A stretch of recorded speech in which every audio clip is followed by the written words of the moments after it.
Hero RB, zero RB, where are the values at the position? We'll answer all those questions and more coming up on today's Fantasy Running Back Preview. It's about that time. Stoned on Sports.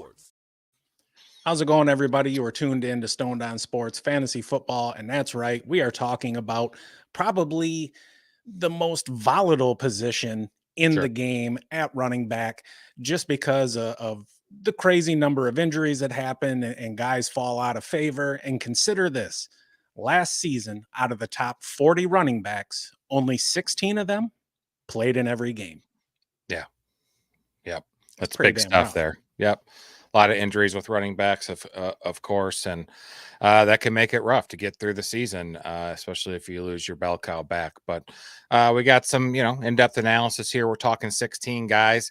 Half of them are with new teams and in new fantasy situations, and a lot to talk about. So we'll get her started. First one we got going on today is Breece Hall with the New York Jets. Has an ADP of 5. He's the third running back off the board. Finished great last year, RB2 in PPR and RB7 in standard leagues or non-PPR. Had just under 1,000-yard rushing, 5 TDs on the ground, 95 targets. That's where his value lies for sure. 76 receptions and 4 touchdowns in the air. Just elite as a receiver last year, not in just in terms of volume, but also efficiency too. His receiving yards accounted for over 37% of his total scrimmage yards. He had a PFF receiving grade of 88.9, number 1 among all qualified running backs, and also led the position in receptions despite ranking 8th in total routes run. Among all running backs with at least 45 targets last year, Hall finished second in yards per route run with a 1.76. Number 1 was a huge surprise. Anyone know the running back with at least 45 targets last year that finished first in yards per route run at 2.09? There's 24 running backs that you could choose from that did this last year. Who's number 1, you think, Matt? I don't know. Jahmyr Gibbs. Nope. It is Samaje Perine with the Broncos. No kidding. Crazy. Yep, I was shocked. So let's talk about Breece Hall's rushing. His attempt totals last year were pretty inconsistent. He recorded 10 or fewer attempts 4 times over the last 8 weeks of the season, and he also ran 37 times in that Week 18 game. He graded pretty well as a runner, though. Among running backs with at least 140 rush attempts, he was a top 20 back with a 77.8 PFF rush grade. He was also pretty good at getting extra yards after contact. Among those same running backs with 140 attempts, Hall ranked 3rd in the NFL with 3.43 yards average after contact. And strangely enough, he did that against more stacked boxes than he did versus light boxes, with 7 or fewer defenders.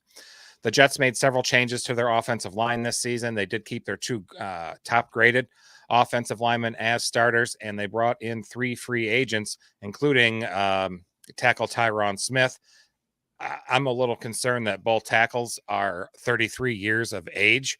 Hopefully they gel pretty quickly because Hall averaged nearly 3 times as many plays or 3 times as many yards on perfectly blocked plays as he did versus imperfectly blocked plays. Makes kind of sense. Let's talk about competition. The easy answer is there isn't any.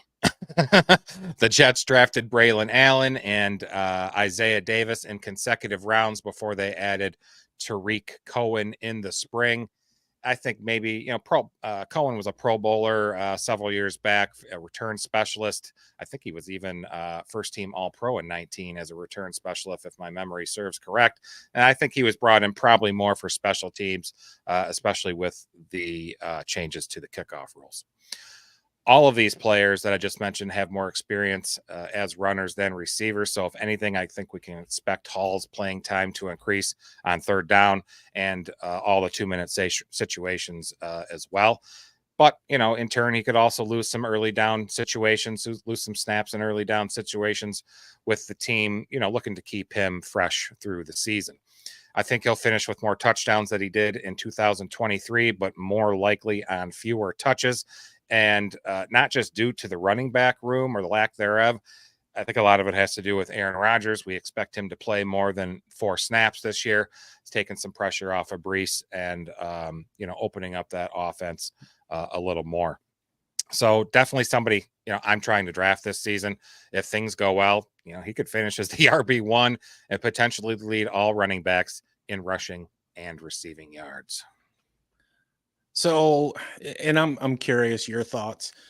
Obviously, CMC is the first running back off the board, but if you have your choice between Breece Hall and Bijan Robinson, who are you taking? Breece Hall. I think I'm taking Breece Hall. I just really like him better than Bijan. I just don't know you haven't got to see all of really true Bijan yet. Maybe you haven't really got to see all of it, Breece Hall either, but you've seen more in Hall, and I like the situation better there. I think the offense will be better in Atlanta, yes, because I think people will be used different. But for right now, squirt gun in my head, I'll take Hall. Nice. I can dig it. Next, we got this Lions running back finished as a top 10 back in PPR last year, and there are indications that he might see a higher volume share this season, especially in the receiving game. Matt, how much do you love Jahmyr Gibbs?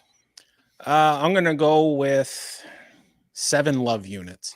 Nice. Not only was he the number 10 running back in PPR, but he was also 10th in half PPR and standard. He scored 242 points, average 16.1 a game. That was good for 8th best. He had just 3 games, though, within 5 points of that 16-point average. He went way over 5 times and under 6 times. However, 6 of his last 11 games were over 20 points. So this dude closed out the season strong. When we look at his numbers, he had 182 rush attempts for 945 and 10 touchdowns. He also had 52 grabs for 316 and another score. That gave him a little over 1,250 total yards.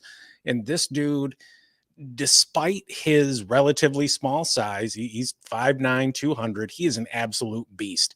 He was 96th percentile in broken tackle rate. He had 21 overall. He was 78th percentile in yards after contact with 445. This dude got almost half of his rushing yards after contact, which is just ridiculous. Huge, critical for fantasy. Absolutely.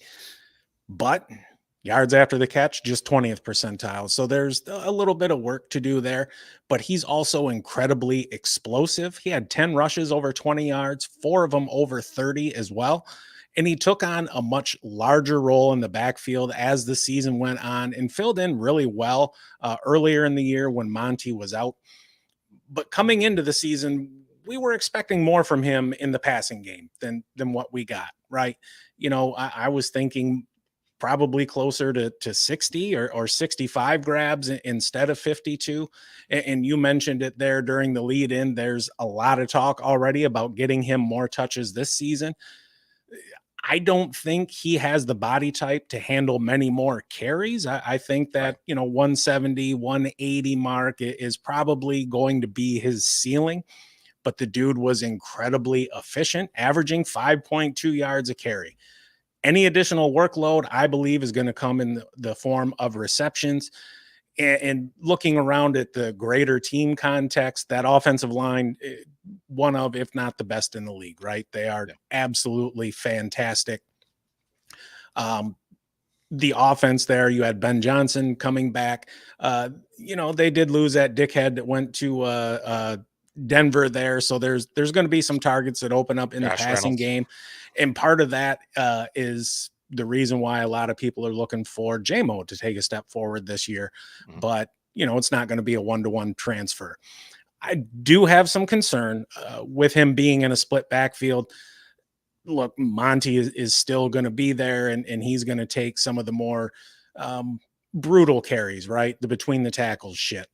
And the Lions should probably win a lot of games this year, which means Monty is likely going to be in there to close things out as well. Right now, he's the 4th running back off the board in NFFC drafts. He's got an ADP of late first round, 11, 12, something like that. I think that's probably close to his ceiling. I think, again, you may be able to get a few more rushing yards out of him, but I don't think there's going to be much more on the ground. and there's a good chance that 10 touchdowns is going to be hard to repeat. But at the same time, the dude is just so good, so explosive. We absolutely love the offense there. I like him better in PPR than I do in half PPR, and that's, usually what we play in. But yeah, they're at the end of the first round. I will very happily take him. Okay.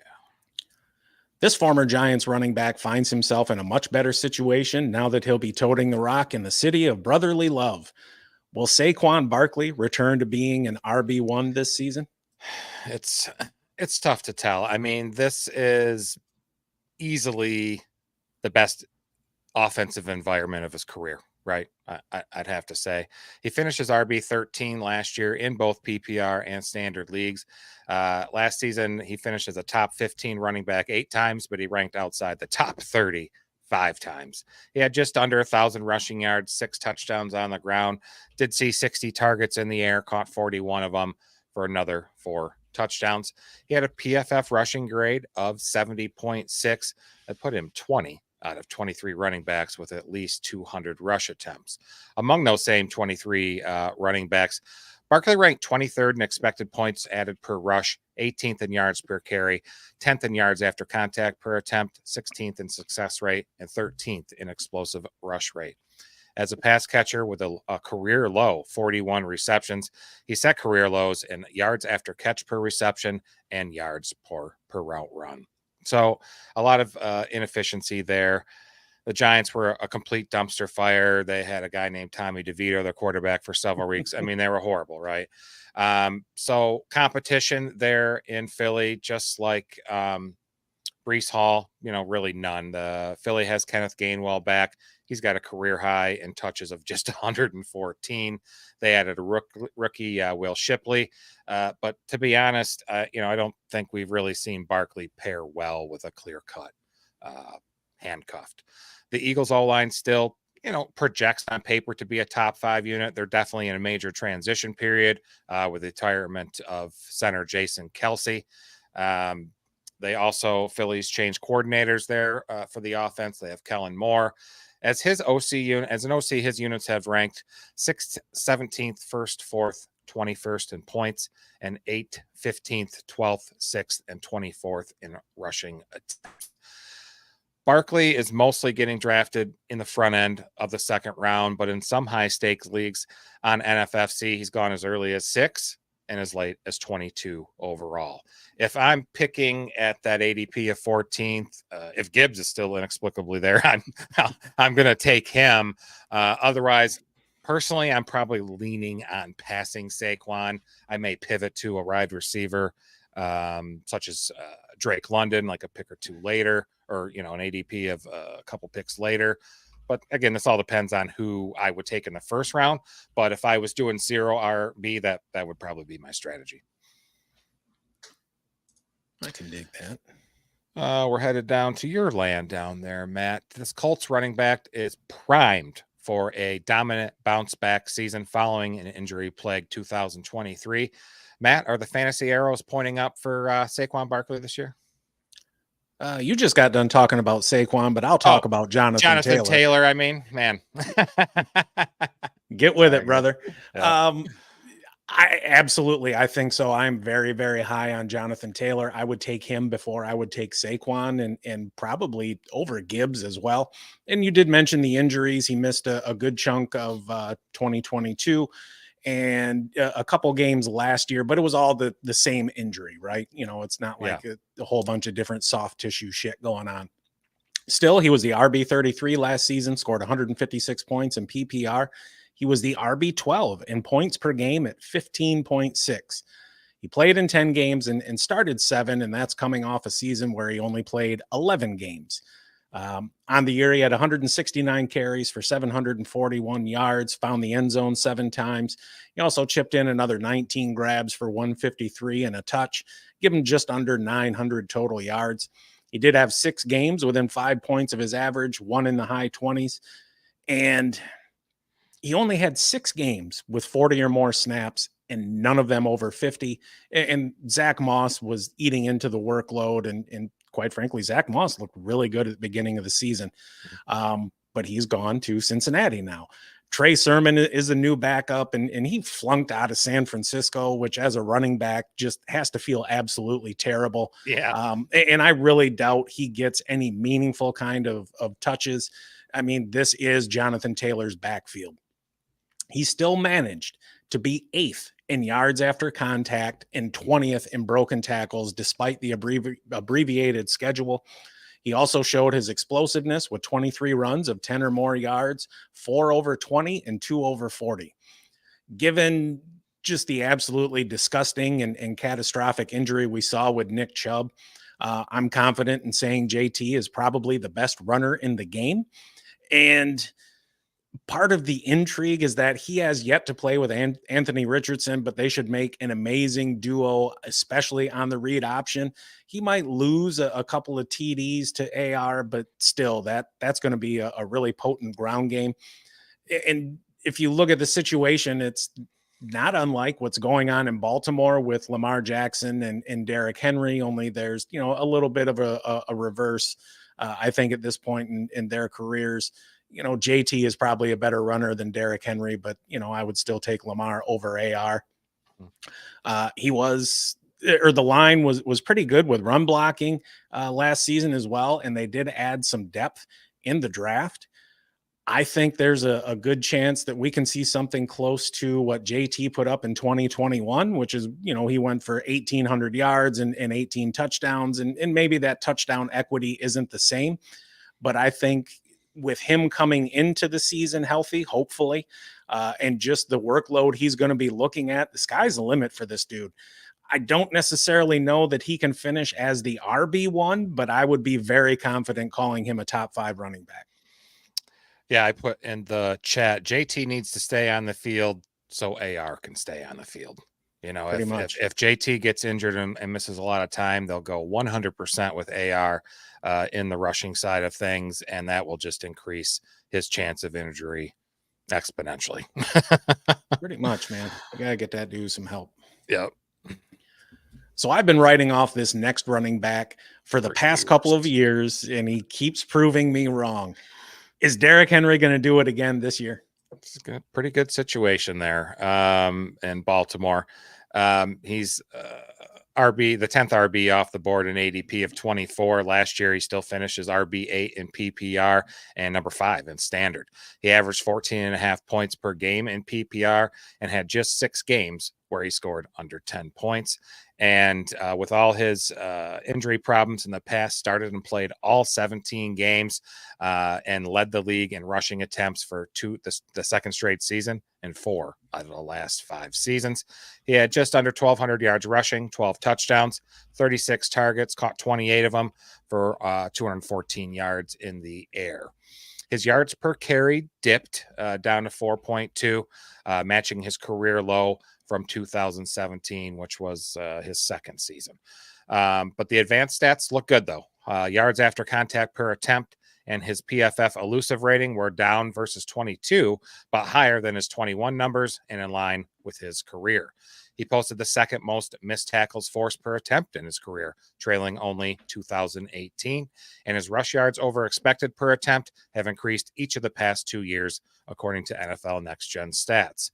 He ranked a solid 17th among 49 qualifiers in that category, despite facing stacked boxes at the league's second highest rate. The backfield presents little competition. J.K. Dobbins and Gus Edwards are both gone, both to the Chargers, actually. Keaton Mitchell emerged as a big play threat over the second half of last season, but he tore an ACL in mid-December. When he does play, he won't be as good in 24. Justice Hill does return. He did lead the Ravens running backs in receivings in 23, and that could happen again this year, but he averaged just 3.4 rushes per game across his 4 seasons. So he's definitely not a threat. They did draft a rookie in the 5th round, Rasheen Ali. We'll see what he brings to the table. Henry should dominate carries in Baltimore. And, I see where he might actually overtake receiving work over for Hill. PFF receiving grade among running backs with 20 plus targets. Henry being 14th best in the league. Justice Hill 39th out of 60 running backs last year. And while both were top 10 in PFF pass blocking among those same 60 running backs, Henry was a top 3 back, and Hill was actually 10th. So we'll see. Now, you know how Matt's been writing this off, and the risk we worried about the last couple seasons, it's going to be even higher this season, right? He has 2,354 career touches. That includes the playoffs. He averaged 329 of them per season over the last 5 seasons. He also turned 30 years old in January, so he's already past the age where we typically see running back decline. But Derrick Henry is an absolute freak of nature. And if he stays healthy, I think he'll once again be a very good running back in fantasy football. But you want to be aware of those factors at play I mentioned. My opinion, Matt's usually is too. You know, it's usually better to pass on those older players with good reputations in favor of younger upcoming talent. Sure, there are some one-offs. Yeah, maybe Henry is one of those this year. Maybe not. Undoubtedly, definitely this is going to happen in one of our leagues, Matt. Someone will draft him way too high, right? And if he drops to the 4th round, I would consider him. You probably would too, but I'd probably rather have 2 better receivers and a better younger running back any day. I do think, you know, him playing with Lamar should help Derrick Henry's per touch efficiency pretty well. I think it should set him up for another top 12 season for a fantasy, for a trustworthy fantasy running back. Scale of 1 to 10, how comfortable are you having him as your RB1? Pretty comfortable. I'd say 8.5-ish. Okay. I'd be pretty comfortable with that. You? Probably lower than that. Yeah. Yeah. I like Baltimore. They're good. So, let's see. We're headed to Kansas City. This Kansas City running back had plenty of high leverage usage last season, something that's just critical for fantasy success. Matt, Isiah Pacheco is a solid RB2. Can he climb into RB1 territory this season? Absolutely. And quite frankly, I would rather have him than Derrick Henry. Sure. He finished as the RB15 last year, and understand he missed a little bit of time he actually had in-season surgery, and there's a little bit of concern there, right? Because he also had surgery in the off season. And I was listening to, I think it was Mario Puig a couple of weeks ago, and he compared his running style to Chris Ivory. And I think that is perfect because Isiah Pacheco runs violently and he runs angrily, and you know, it's fun to watch. But I'm getting off on a tangent here. Anyway, so this dude, he finished as the RB15 last year, scored 213 points. He was 14th in points per game at 15.3. And really, when I'm thinking about an RB1, I want them to be over 15 points a game, right? At minimum. Yeah. He had 6 games within 5 points of that average. He had 4 games over 20 points and just 2 under 10. Total, he had 205 attempts for 935 yards and 7 touchdowns. He also surprisingly had 44 grabs for 244 and 2 more touchdowns. And he had 6 RB1 finishes on the season. Again, I talked about, you know, some durability concerns, but this dude is so damn fast. So he's 5'10", 216 and runs a 4.37 40. Which is, I had no idea he's that fast, and his acceleration is outstanding. I think he has a potential to contend to be a top 5 back this season. You know, the offense is going to be opened up some more with the additions that they made at wide receiver. They've got some deep threats now. Obviously, Patrick Mahomes is there. And when you have Mahomes and guys who can get deep, and you've got Kelsey, like that field is going to be wide open for him. They're not going to be able to stack the box, and this dude can hit the hole at full speed and just go straight. He had I was talking about his receptions. He had an 11% target share on the season, and he saw increased usage towards the end of the year. He had 4 more receptions in 3 of the last 4 games and garnered a 17% target share. He is unquestionably the lead back there, played on 61% of snaps, but got 69% of the carries. Right now, he's the 11th running back off the board. We'll call it a mid-third round ADP. I am all about him. Now, if I'm, obviously, if I'm doing a hero RB build, like he ain't it, right? There's too much risk there. But that's also another team that should win a ton of games. He's going to be out there to ice the game out. Goal line looks are going to be a question. I don't know how many more touchdowns we can reasonably expect from him. I would imagine maybe at some point during his tenure in Kansas City, he'll squeak out a double-digit touchdown season. I don't necessarily know if it'll be this year. But if he can take that catch count and go from 44 to maybe 60, we're talking about a very, very valuable piece here. Okay. Though he ran for 1,000 yards last year, James Cook is not somebody I'm targeting. Kyle, what are your thoughts on him? Exactly the same. Definitely the opposite of how we feel about Pacheco. He did play in all 17 games last season. You mentioned the over 1,100 yards, just 2 rushing touchdowns. Not something you want. 54 targets, caught 44 of them, over 400 yards receiving, 4 touchdowns in the game. He did finish, just barely an RB1. He was number 12 in PPR, but number 19 overall in points per game. And he did make a sizable jump from his first year to year 2. After a pretty quiet rookie year, he really kind of morphed into a decent fantasy asset last year. His rushing yards increased by 600. His catches rose by 23. His 1,567 total yards ranked 3rd among running backs, and his 44 catches ranked just outside the top 15. He ranked 5th among all ball carriers in rushing success rate at 55.7, and he sat tied for 8th in rush yards over expected per attempt. He largely ran into favorable fronts. Only 10.1% of his carries came against stacked boxes. That ranked 4th lowest among 49 qualifiers. Among running backs with at least 150 attempts, Cook ranked 12th out of 35 in PFF rush grade. Now, some bad, okay? Among those same 35 running backs, he finished 33rd in pass blocking grade. That is no good. I think that he's going to need to be the Bills are going to need to be somebody that, with their lack of receivers there, and Josh Allen might not have some time, and if Cook's going to be in there to block, that's a disaster. His PFF breakaway run rate, that's the percentage of run plays that are 15 yards or greater, was 23rd out of that same group, out of those 35. Now, I know Cook had kind of a tale of 2 seasons. There was an OC change there midway, so I looked at his splits for the last few stats I mentioned.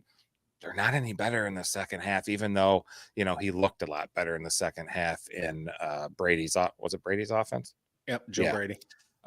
So I mentioned just the couple rushing touchdowns. That's his main fantasy drawback, the lack of goal line touches. Josh Allen handled 14 carries inside the 5-yard line. Cook, 4. His red zone rushing is likely to remain a huge roadblock. He's not going to, probably approach double-digit touchdowns. I don't see much competition for Cook. It looks like his backfield, all them old heads are gone. Latavius Murray, Leonard Fournette, Damian Harris is gone. They drafted Ray Davis in the 4th round. I kind of like him. He brings some power to that running back room. They have Frank Gore Jr. they signed as a UDFA. I think Ty Johnson and Darrington Evans are in camp as well. They're nothing as well. So he will be the lead back. He's still prime running back age with only 326 carries in his career. I'm not high on him at this ADP. I personally would stay away, as Matt mentioned as well. But if he dropped, a few rounds, I would definitely consider it. Yeah, I wouldn't mind having him as my flex, but I would never be in the position to draft him to be in my flex. Sure. Yep. I understand. And don't sleep on Ray Davis. Nope. All right. Another guy on a new team. This Texans running back is still in his prime. He should still be able to produce at a high level in OC Bobby Slowick's offense. What can you tell us more about Joe Mixon's fantasy outlook, Matt? Joe Mixon So when I talk about these running backs and I tell you how many times they've been within 5 points of their season average, is because consistency is so incredibly important, right? Um, if you average 15 points and you're generally between 12 and 17, awesome. I can plan for that, right? Mhm. But if you're 5 1 week and then 25 and then 12 and then 28, like, yeah, the weeks you go, 25, 28 points are awesome. But, when you're just scoring five, it's like, what the hell? He finished as the RB6 last season with 267 points. He was the RB11 in points per game at 15.7.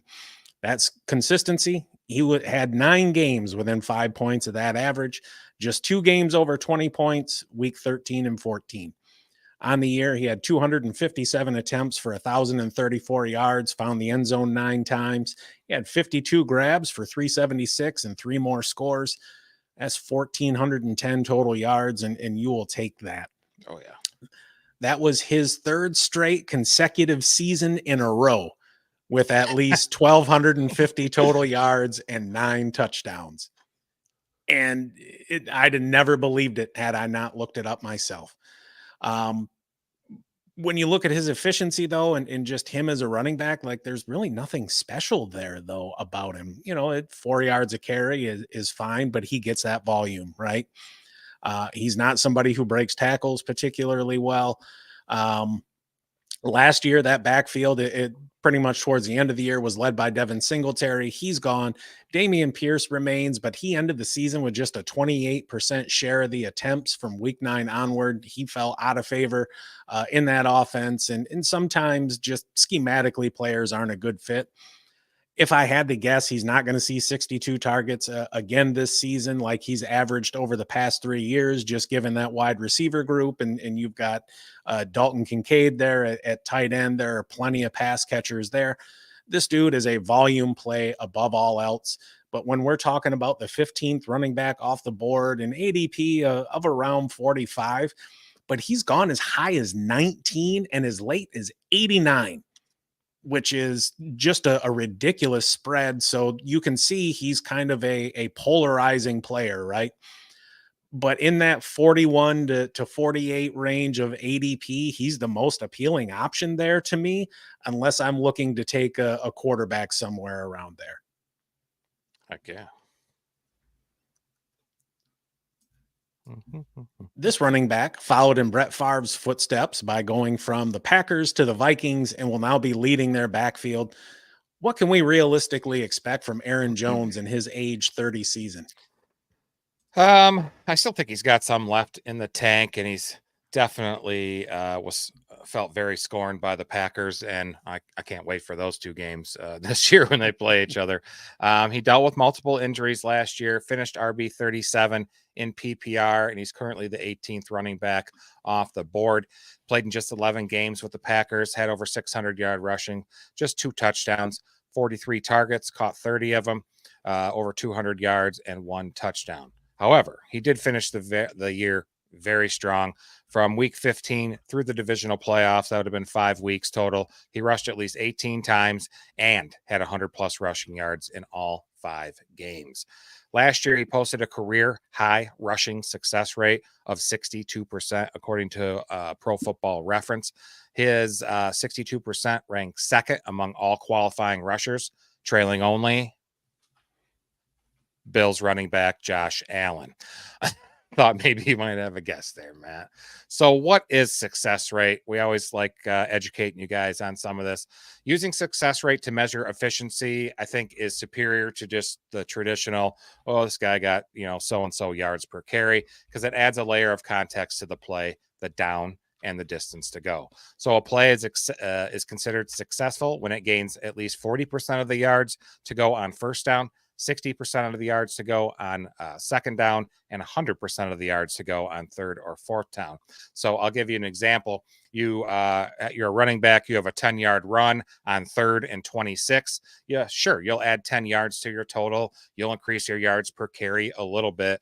But that play resulted in a 4th and 16. You weren't able to complete the first down. Therefore, it was graded an unsuccessful play. Why is this important for fantasy? Why is Kyle bringing this up? You ever lose by a point? you ever lose by less than a point, I'll take a running back who can hopefully give me those extra rushing yards, hopefully can get me that touchdown, hopefully can get me a first down if your league gives you points for moving the chains as well. So I like him in that regard. He's traditionally been very good in that category as well. His rookie year, he didn't have enough carries to qualify. 2018, he was fifth. 2019, he was seventh in the league. 2020, he had a stinker. He was 30th in the league. And 2021, he was 13th in the league. I think Minnesota might be ready to better support its running backs this year. The O-line ranked fourth in PFF run blocking 2 years ago. Last year, they were 14th, so mid-pack. But we saw too many injuries there in Minnesota that led to 8 different starting combinations on the offensive line. Money says Aaron Jones is going to lead the backfield.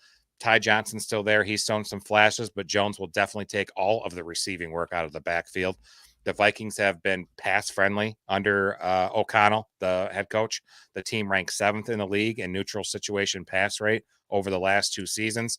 And before you say, oh, well, it's because of Kirk Cousins, they still ranked 11th after he got hurt last year. So Aaron Jones, as you mentioned, he turns 30 in December. Father time, not on his side. But if he stays mostly healthy, he carries an upside in the mid RB2 range. Any higher than that, I think the risk level starts to climb. I think so too, but if you can get 14 games out of him, I think he'll be right on that RB1, RB2 borderline. Yep. Heck yeah. We're headed to one of Matt's other favorite teams here, the Patriots. This running back in 2023 was a big fantasy disappointment, to say the least, but I think he could easily bounce back this season and be a hero for 0 RB drafters. Matt, what do you think about Rhamondre Stevenson? I got a soft spot for him, man. Just I don't know. I think he's really, really talented. He finished as the RB 35 last year, scored 107 points. He was the RB 27, averaged a little over 12. He had 6 games near his average, a couple 20-point efforts. He had 5 games below 10 points, but he was dealing with some injuries, and he was in a split backfield with Zeke Elliott, and he actually missed the last 5 games of the year. But that entire offense was a damn disaster. There was absolutely no reason whatsoever to respect any element of the pass game. No. He had 156 carries, 619 yards, 4 touchdowns, 38 grabs for 238. Didn't find the end zone through the air. He still had over 850 total yards, so it wasn't a full wasted season. I mentioned, he was splitting time with Zeke. Zeke's now in Dallas again, and this is Rhamondre's backfield as far as I'm concerned. They did bring in Antonio Gibson, but I mean, he's not a threat to anybody or anything. Rhamondre has been pretty effective at catching the ball out of the backfield, but again, Gibson's there. He's going to take some of that third down, maybe 2-minute drill work because the dude was a wide receiver in college there at Memphis. So, and he converted to running back once he made it to the NFL. But the funny thing is Rhamondre is actually slightly better at pass pro. So it's really going to be interesting to see how those snaps play out. He spent quite a bit of time on the field when he was on the field. I should have wrote that better. Drawing a 62% snap share and garnering 53% of the rush attempts. I expect his share of the attempts to increase this season to somewhere in the mid 60% range, barring injury. And they've got Jacoby Brissett likely to be at the helm, at least to start the season. They did bring in Drake May. So defenses are at least going to have to respect the possibility of the ball being thrown like they didn't need to, last year when it was Bailey Zappi and Mac Jones and whatever other jabroni they could throw in there. Right now, he's being drafted as the 18th running back off the board, ADP in the low 60s. There's some quality wide receivers being drafted in that range. So team build is really going to play a part in determining whether or not I'm looking to pull the trigger on Rhamondre there. But if I've got, 2 or 3 solid receivers already, he's going to be a pretty solid option. Okay. New Bears running back DeAndre Swift finished as the RB20 last season, but was the RB5 through week 9. Which version should we expect this season in Chicago? It's going to be very, very interesting there. I'm interested to see how that all turns out. Oh, I said it. Interesting to see. What's on his side is he's still young. So this is his age 25 season. Last year with the Eagles, he finished RB20, like you said, in PPR, hit over 1,000 rushing yards, 5 TDs, 49 targets, 39 caught for 214 yards and 1 touchdown in 16 games. Him and others on the team there in week 18 were healthy scratches for the playoffs. So apparently now, Matt, Swift is capable of playing a healthy season. I don't understand it. And he missed 10 games in his first 3 years in the league with the Lions. Swift had a career high 14.3 carries per game, but also declined in most of his efficiency metrics. His yards per carry went to 6.4 after a career high 5.5 the season before. His yards after contact per attempt went from 310 down to 242, and his rush yards over expected per attempt fell from 0.38 to minus 0.29, according to NFL Next Gen Stats. He also put up a career low in targets, receptions per game, yards per catch in a Philly offense that wasn't into using him as a receiver like he was used in his time in Detroit. The Eagles tied for 16th in the league in running back receptions in 23. So he got a fat contract from the Bears, 24 mil over 3 years, 15 of that's guaranteed. That clearly tells me that he's going to lead this backfield with Khalil Herbert, Rashawn Johnson. I have concerns with drafting Swift. Chicago dramatically upgraded their wide receiver core. They got veteran Keenan Allen. They drafted Roma Dunze 9th overall. That'll put more target share to that group that already includes DJ freaking Moore. New Bears OC Shane Waldron. He was the OC in Seattle the past 3 years. He tied for 30th, 22nd, and tied for 24th in running back receptions. The Bears should also get an upgrade at QB. Justin Fields is out. Rookie Caleb Williams is in, but that doesn't necessarily boost the running back receiving situation. He's still a rookie, a talented one, yes. However, CJ Stroud type rookie seasons don't freaking grow on trees, okay? Especially in places like Chicago. Swift also likely faces a downgrade on the O-line there. Yes, the Bears have made some additions up front, but last year's Eagles ranked PFF pass blocking grade. They ranked 3rd when Swift was with the Lions there in his last year in 22. They checked in at 9th. Chicago finished last year 23rd. My point is a lot could go wrong. Swift's injury history, the depth at running back, the offensive line, and the new offensive coordinator's history could all lead to a long season for Swift's fantasy managers. So I think he's ultimately fine to draft, in the low RB2 range, but he definitely does not look like a potential league winner to me. Me either. No. Okay. A lot of hype on this guy this year from when he finished up late last season. This Raiders running back became the workhorse end of last season and should be a volume-driven RB2 with upside for more in 2024. Matt, what's up with Zamir White? Well, this dude really only played 4 games last season. Yeah. He's coming into his 3rd year. Weeks 15 through 18, he was the RB9, scored 60 fantasy points. He was the RB12 in points per game at 15.2. On the year, he had 104 carries for 451 yards and just 1 touchdown. He also had 15 grabs for 98, but 397 of his 451 yards came in the last 4 games. All 4 games that he started, he was within 2 points of that 15.2 average. So remarkably consistent. And look, Josh Jacobs was there. He was the lead back and had a crazy 80% of the rush attempts. When Zamir White took over for him, he was getting 76% of the attempts. So a ton of volume. Volume is king, especially for running backs. He's got 4.4 speed and a 6 foot, 215 pound frame. So in theory, he has the build to handle the beating of a long season. And he was also top 5 in broken tackles and 3rd in yards after contact over that little span there. That's not to say he won't have some competition for carries. The team did bring in Alexander Madison, who was a pretty damn big disappointment last season with the Vikings. They also added one of the better run blocking linemen in the draft to bolster what was a mediocre line last year. I really don't think he's anything special from a talent standpoint. He's another dude who should benefit from volume.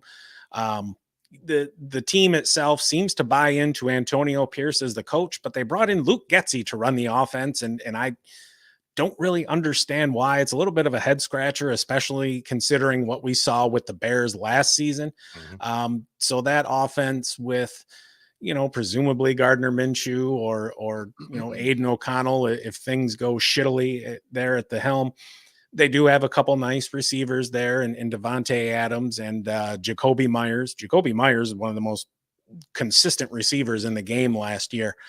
There's a little bit of talent. They brought in Brock Bowers. He's not going to help much with the run game. He's going to be split out. He's the move tight end. But still, White's the 22nd running back off the board. He's got an ADP in the 70s. I actually think he has more upside than the other running backs going near him, simply because it doesn't look like he's going to be in as much of a shared backfield situation as some of the other players being selected in that range. Zack Moss showed well for himself when he was given the chance last season with the Colts, and now he's in Cincinnati. Should we be looking for a repeat of last season from him?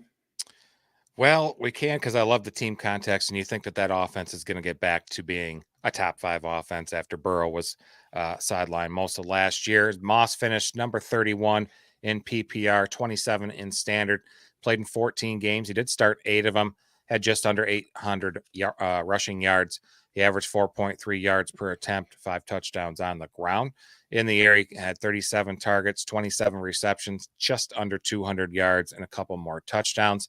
In those 8 games, he started and played at least 50% of the snaps. He finished with 21.1 touches and 98.5 total yards per game.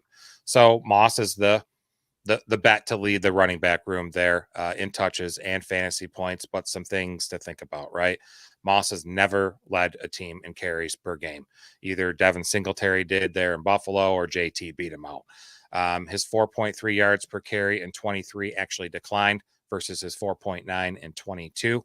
And he also went for fewer yards after contact per carry last season, down from 304 to 279, and his elusive rating was the second lowest of his 4 NFL seasons, and his PFF rushing grade checked in near previous marks, but it was also lowest for his career. However, Moss's rush yards over expected significantly improved over the past 2 years. His averages by year: in 20, he was 0.01. In 21, he was the second worst among qualifiers. In 22, he was up to 0.28. In 23, he was up to 0.71, 5th best among running backs. His receiving grades have been, from PFF, have been less than kind.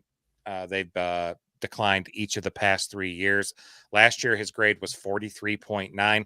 Among running backs with at least 35 plus targets, he ranked 35 out of 37 eligible RBs. Expect Moss to open as the lead ball carrier. I think Chase Brown siphons some more of some of that potential work there for Moss. My advice right now is to not overinvest in either player if you're drafting early. This will be a key backfield situation to watch in what should get back to being a strong offense. Being the early down back in one of the league's best offenses, I think still puts him in the RB2, top end RB3 conversation. It's going to be a fun camp battle to watch. It will be. This new Giants running back has some big fantasy shoes to fill, but could still flirt with RB2 production as the team's bell cow. Matt, what's your crystal ball say for Devin Singletary's fantasy success? Well, right now it's looking like his success will be predicated on volume. Last year, he was the RB 32 on the season, scored 167 points. He was the RB 40 in points per game at just 9.8. He had 11 games within 5 points that average, 10 games below 10 points, and a couple over 20. He had a career high 216 carries last year, 898 yards, 4 touchdowns, 30 grabs for 193 as well. And that was his third straight season over 1,000 yards. And he, as I mentioned before, when we were talking about Joe Mixon, he took over the backfield in week 9. From week 9 forward, he had a 69% snap share and 69% of the carries. He also had a 57% route participation and a 10% target share. Now, all of a sudden, dude's the RB13, averaging over 13 points per game. Based on the rest of the roster there in New York, he should have a clear hold on that backfield. He's Brian Dable's guy. He coached him in Buffalo. They were really eager to bring him in. He's not really much of a pass catcher, but he will get a few. And it's also worth noting he's not very good in pass pro either, which sounds like an amazing winning formula for Daniel Jones coming back off of injury. Still, considering where he's going, he's a 34th running back off the board, ADP outside the top 100. He presents a nice value, especially in terms of possible workload in relation to his cost. Let's just keep our expectations kind of grounded in reality. He's not going to go out there and win your league for you. No, I don't think so. In what is likely a make or break season in Denver, Javonte Williams is drawing rave reviews from the coaching staff so far. Is that a sign of things to come for him?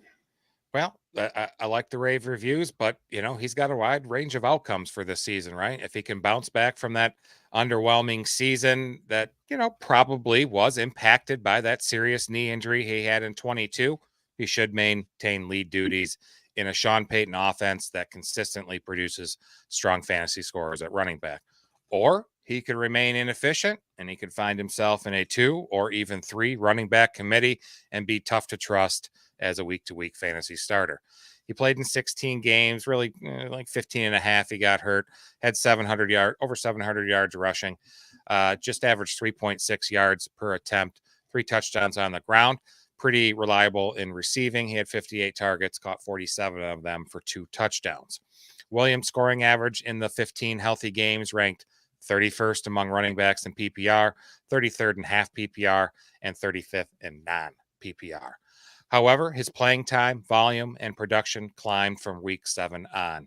Over that stretch, he averaged 15.4 carries and almost 4 targets per game and scored as the running back 18 in PPR and the running back 23 in non-PPR. Williams was one of the least effective runners in the NFL last season. Among 49 running backs with 90-plus carries, he ranked 41st in yards per carry, 42nd in rush yards over expected per attempt, 36th in yards after contact per attempt, 38th in elusive rating, and 45th in PFF rushing grade. If we go back to his 2021 season, before his knee injury the following year, among 52 running backs with 90-plus carries, he was much better. 19th in yards per carry, 21st in rush yards over expected per attempt, 7th in yards after contact per attempt, 5th in elusive rating, and 21st in PFF rushing grade. So it's definitely fair to wonder if that knee was still a factor throughout last season. I believe it was. The Broncos last year ranked 4th in Pro Football Focus's run blocking grade, and they returned 4 out of their 5 starters on the offensive line this year. So I really like the stability there. I will say, like I mentioned, I like him better as a receiver. He averaged just 4.9 yards per catch, but he caught 81% of his targets and ranked 10th among 43 qualifying QBs in yards per route run. So he's likely to have a rookie QB, Bo Nix, under center. There's an underwhelming group of running pass catchers, wide receivers, tight ends, and I think the Broncos figure to remain a run-leaning offense in 24, and the running backs should be heavily involved in the passing game. They usually are in Sean Payton offenses. The Broncos as a team ranked 6th in total running back PPR points last year. That was largely fueled by 131 catches by running backs, 15 more than any other team. So he looks like the early down guy. Don't be surprised if Jaleel McLaughlin eats into his carries more this season and capsizes his pass game usage. We'll see. I think he's still worth gambling on at RB3 level prices. Any more expensive than that, and he becomes a risky pick. Yeah, I doubt I'll have any shares of him. One last guy. This new Chargers running back, who is mostly an early down grinder, could find some fantasy value in the red zone in an expectedly run heavy offense. Matt, what's Gus Edwards' fantasy outlook? Well, that's tough to say, right? Sure. Last year, he finished just outside the top 24 running backs at RB 25, scored 187 points, and he was the RB 34 in points per game with just 11. Consistency, he had 5 games within 5 points, 9 games under 10 points, and 3 games over 20. On the year, he had 198 attempts for 810 yards, scored 13 touchdowns, and chipped in another 12 grabs for 180 yards. That was career highs in carries, yards, receptions, and receiving yards. And it was also his first season averaging under 5 yards per carry. He's been very, very efficient through his career.